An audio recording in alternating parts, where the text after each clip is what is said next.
Bury the Epstein files. Only scientists know exactly what's happening. Here's the timeline everyone's missing. February 19th, Prince Andrew arrested for Epstein connections. February 24th, Bill Gates apologizes for Epstein ties. February 26th, Hillary testifies. World Economic Forum president resigns. February 27th, Bill Clinton testifies. 7 days of the biggest scandal exposures in history. Then what happens? Same day, Pakistan attacks Afghanistan. Next day, US kills Iran's supreme leader. 2 wars in 2 days. Here's what Jews see.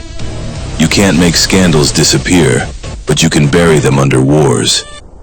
Epstein dominated every headline all week. Now everyone's watching explosions. Nobody's talking about Clinton or Gates anymore. But here's the suspicious part. Same day, Iran war starts. OpenAI gets Pentagon contract worth billions. Who owns a portion of OpenAI? Bill Gates through Microsoft. Gates apologizes Tuesday for Epstein ties, gets the biggest defense contract in history by Friday. That's how power actually works. 7 people exposed in 7 days. 2 wars started in 2 days. While you watched wars, Gates gets defense contracts. Prince Andrew walks free. Nothing happens to the elite. Most people see separate news stories. Jews see one coordinated operation. They control the media. They control foreign policy. They control who gets exposed and who gets protected. How do you stop people this powerful? You don't. They're too strong.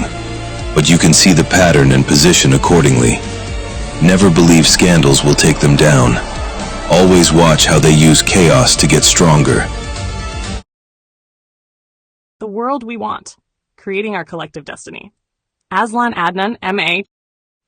The choice before us. The fundamental choice humanity must now make. We stand at a rare and decisive moment in human history. For the first time, our species possesses both the technological capacity to destroy civilization and the cognitive awareness to recognize that outcome in advance. This convergence is unprecedented. Earlier societies could devastate regions or topple empires. They could not destabilize the planetary system that sustains them. This is not an abstract philosophical dilemma. It is an operational reality shaping decisions made daily by governments allocating defense budgets, engineers designing autonomous systems, and institutions managing global risk. Whether acknowledged or not, the choice is already being enacted through policy, investment, and behavior. At its core, the choice is between 2 organizing logics for human civilization. The first is the inherited system, a world structured around competition, deterrence, and the permanent preparation for conflict. Security in this model is maintained through the credible threat of force. Trust remains conditional. Stability emerges when it does from a shifting balance of power. The second is an alternative system, only partially realized but increasingly conceivable. A world organized around cooperation, mutual security, and the deliberate pursuit of shared human flourishing. Here, security is derived not from the threat of destruction, but from the reduction of incentives for conflict. Trust is not assumed. It is constructed through transparency, interdependence, and enforceable norms. The distinction is structural. Each system generates its own institutions, incentives, and behaviors. One amplifies rivalry, the other constrains it. For most of history, the first system appeared unavoidable. Human societies operated under real scarcity, limited communication, and weak coordination across distance. Under such conditions, mistrust was rational. Groups that failed to defend themselves were often eliminated. Competition was not merely cultural, it was adaptive. From this logic emerged the familiar patterns of history: cycles of war and fragile peace, the rise and fall of empires, and the steady refinement of military capability. Humanity became highly proficient at managing this system. Weapons grew more precise, strategies more complex, and doctrines more sophisticated. Yet the underlying logic remained unchanged. What has changed is the environment in which this system now operates. First, the scale of destructive capability has expanded beyond historical precedent. The development of nuclear weapons introduced for the first time the possibility of irreversible global catastrophe within hours. This is not theoretical. During the Cuban Missile Crisis, miscalculation brought the world to the brink of nuclear war. In 1983, a Soviet early warning officer, Stanislav Petrov, chose not to report what appeared to be an incoming missile strike, preventing a likely retaliatory launch based on a false alarm. These incidents reveal a system that depends not only on design, but on fallible human judgment under extreme pressure. Second, global interdependence has reached a level where isolation is largely illusory. Modern economies are tightly coupled through trade, finance, and supply chains. Disruptions propagate rapidly. The COVID-19 pandemic exposed the fragility of these networks as shortages in one region cascaded across the world.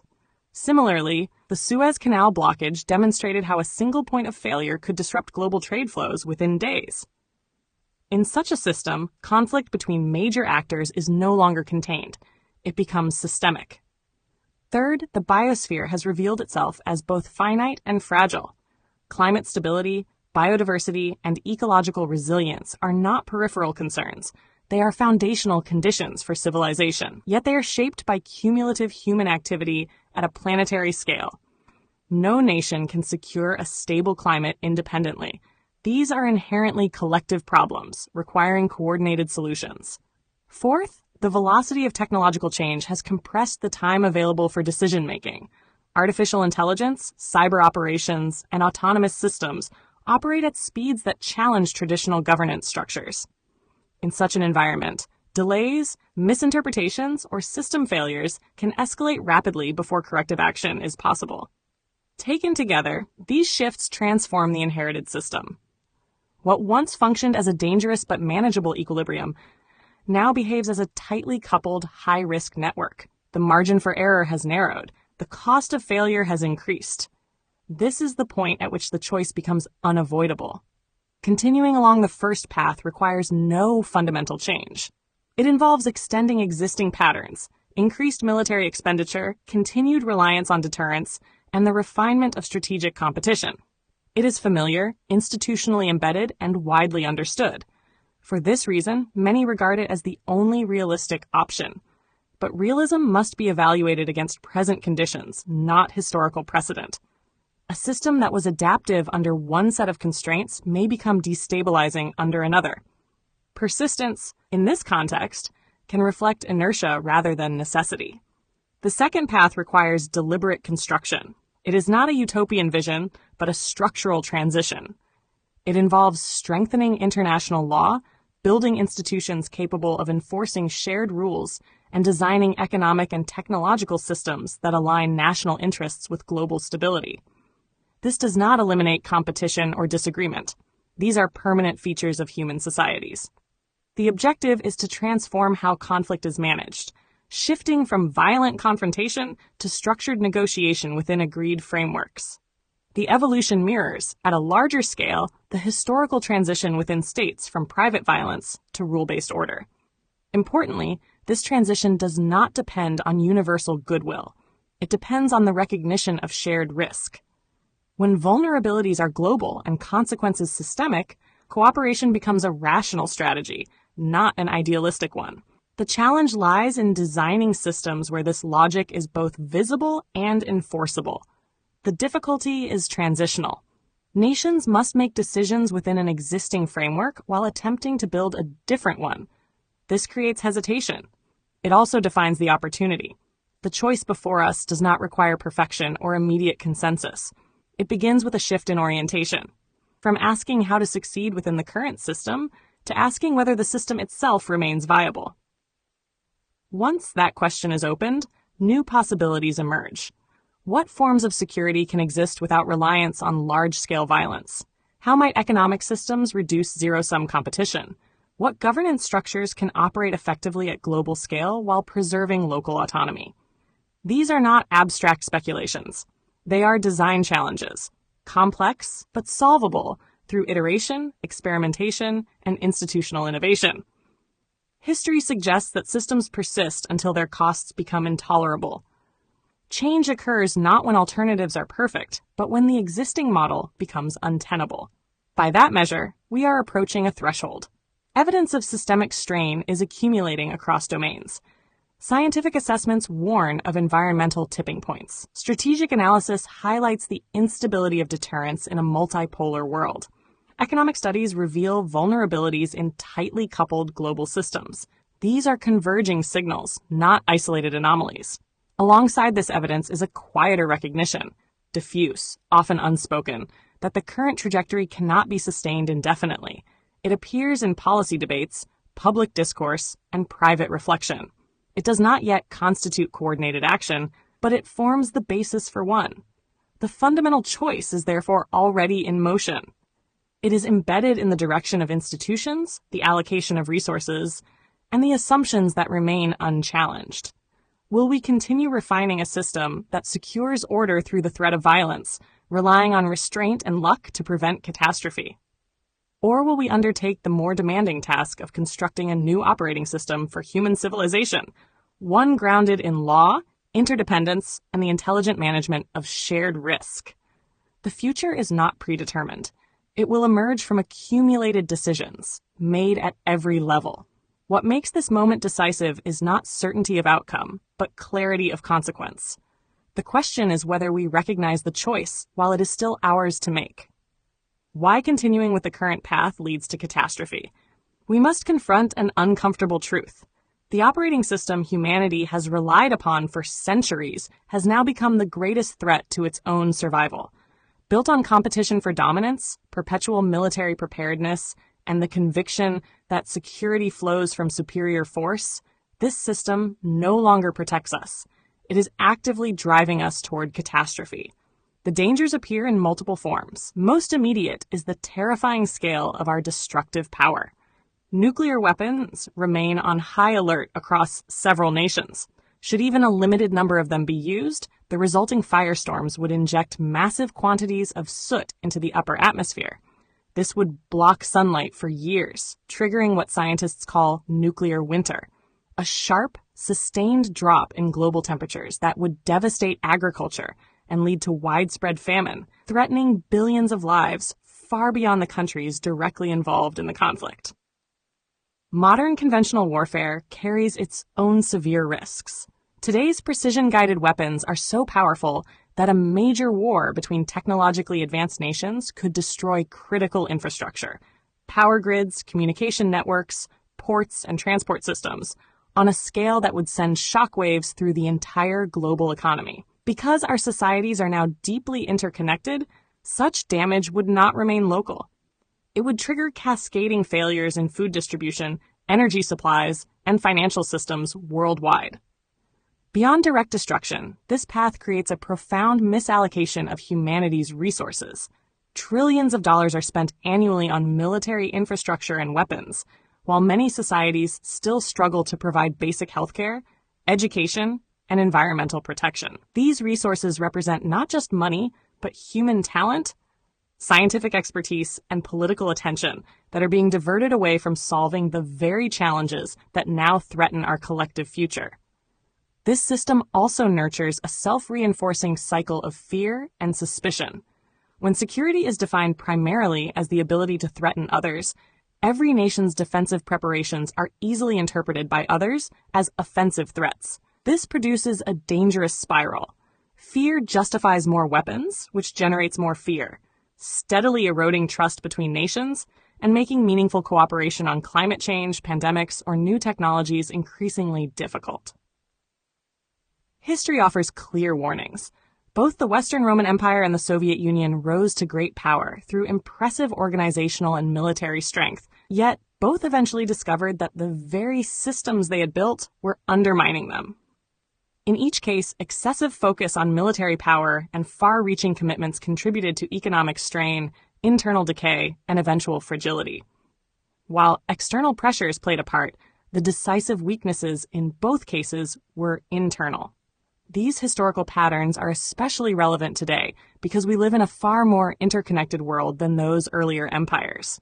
A major failure today would not be contained.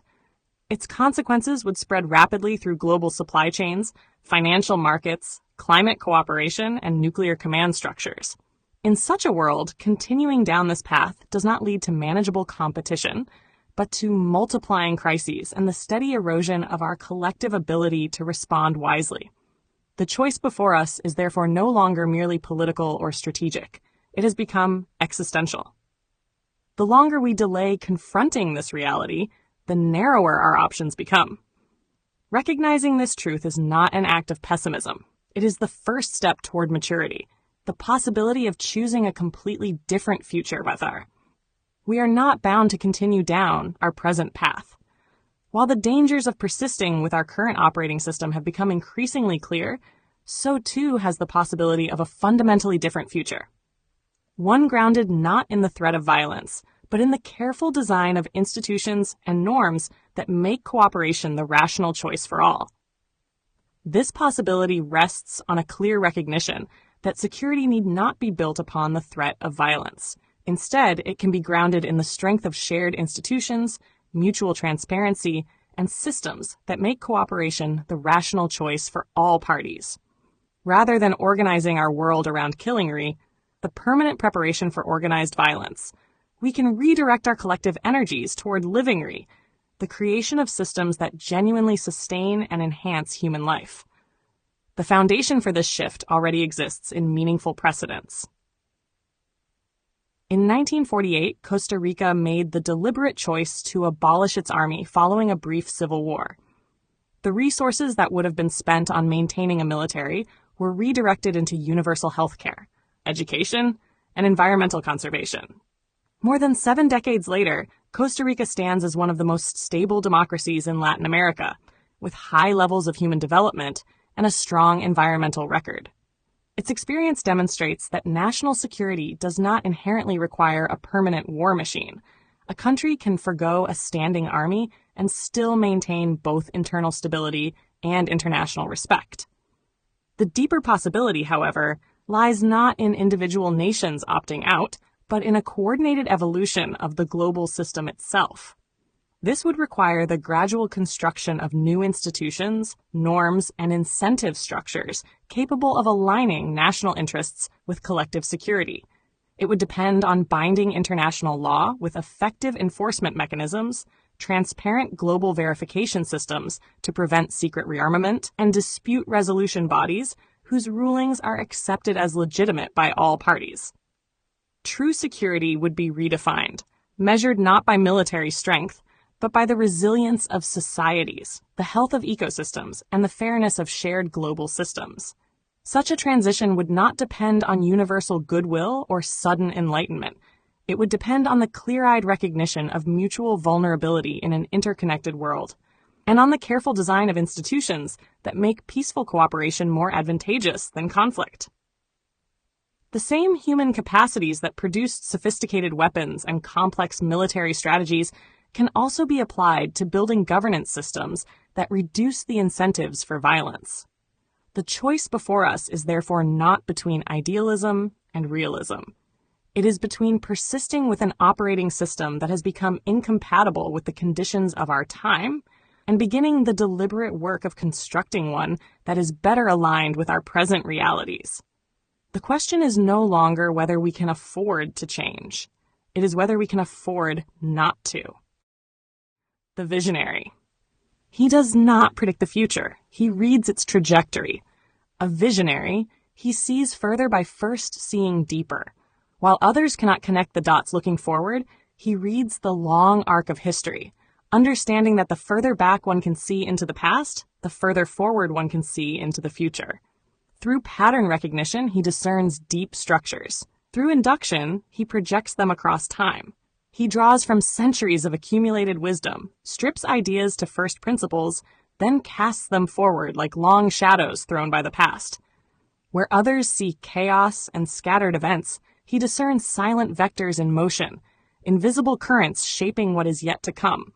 He lives at the liminal edge of the known, mapping not where humanity stands today, but where the deep structure of reality is carrying us. This is how Azlan Adnan extrapolates our trajectory into the future, by standing on the shoulders of giants.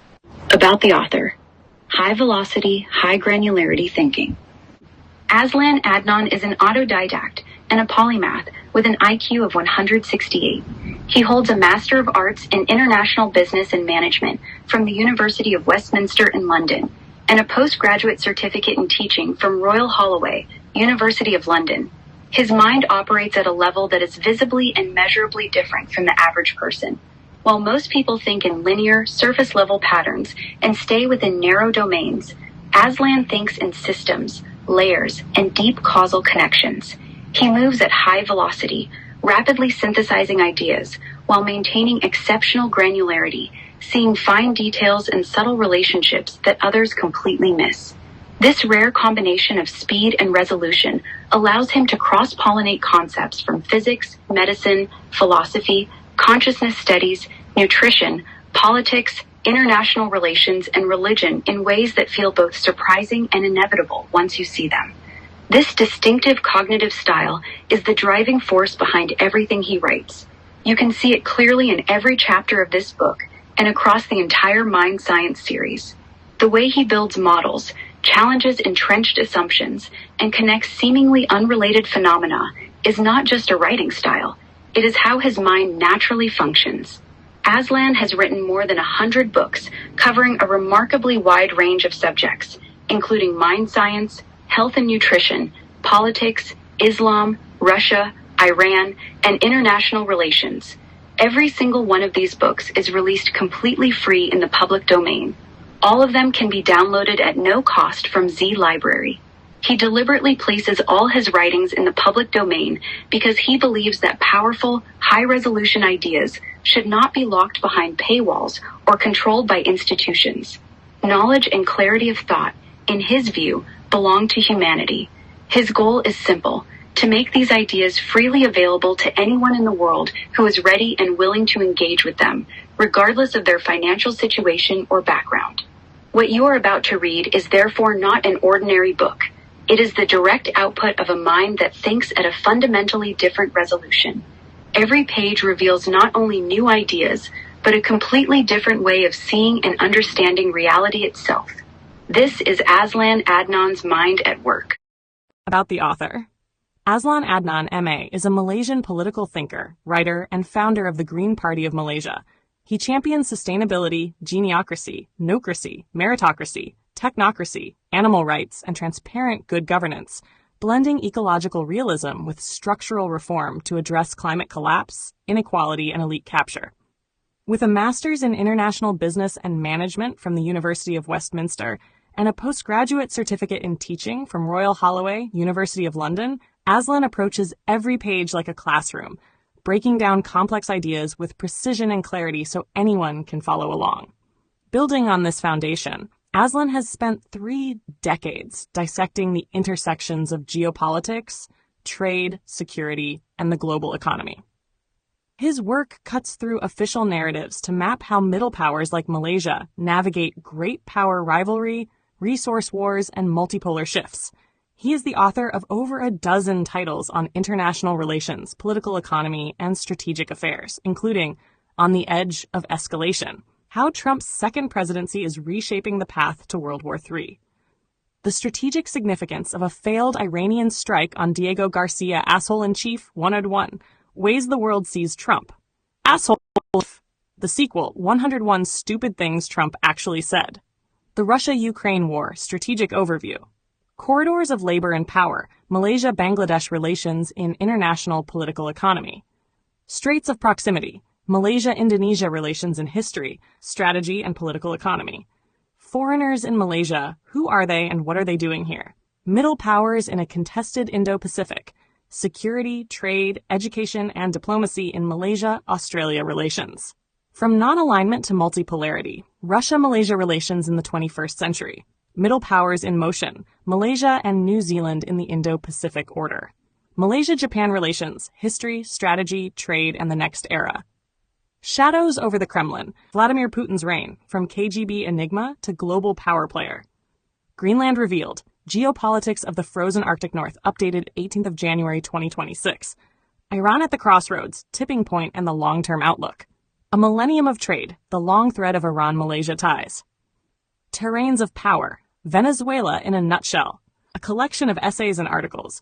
Azlan writes with the clarity of someone who has watched empires rise and fall, from ASEAN boardrooms to Arctic ice shelves. He argues that true sovereignty demands green policies, merit-based institutions, and a no-nonsense rejection of both cronyism and ideological dogma. His lens, how power actually moves, not how it's advertised. A Writer's Manifesto by Azlan Adnan, M.A. As an agent provocateur and change agent, I write to shift paradigms. Nothing more, nothing less. I draw inspiration from Robert Baden-Powell's parting words, leave the world better than you found it. I also take heed of Buckminster Fuller's reminder, not to fight old systems, but to build new ones so compelling that the old becomes obsolete. So here is my pledge. Every book I write enters the public domain the moment it is finished. No royalties, no gatekeeping. Download my work from my Telegram channels, Z Library, and pass it along. Copy it. Quote it. Seed it into every mind that needs it. If you gain something from these words, wonderful.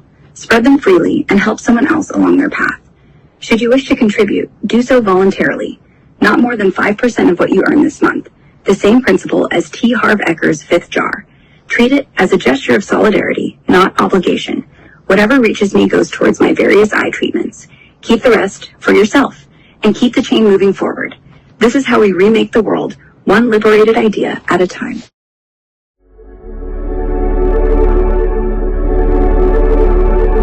A heartfelt light. To every soul whose hand did give, you've helped me dream, helped me live. In darkest hours your light came through, with hearts so kind, so pure, so true. Your gifts, like stars in deepest night, have steered me gently toward the light. Each coin, each word, each silent prayer, a thread of hope, so rich, so rare. My eyes once dimmed now seek the skies, and slowly clearer visions rise. Because of you, I dare to see the world again, its grace, its plea. Your compassion's flame will not just stay with me alone. It lights the way for others wandering through despair to feel the warmth of selfless care. You've shown what love in action means, in quiet ways through giving scenes. You've built a bridge from soul to soul and made the broken feel more whole. So let this thanks rise like a song, a melody both soft and strong. May your example gently call more hearts to rise to give. To fall into the joy of lifting pain, of planting hope where none remains. Your kindness walks beside me still, a light, a love, a living will.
don't forget to hit that subscribe button to show your support.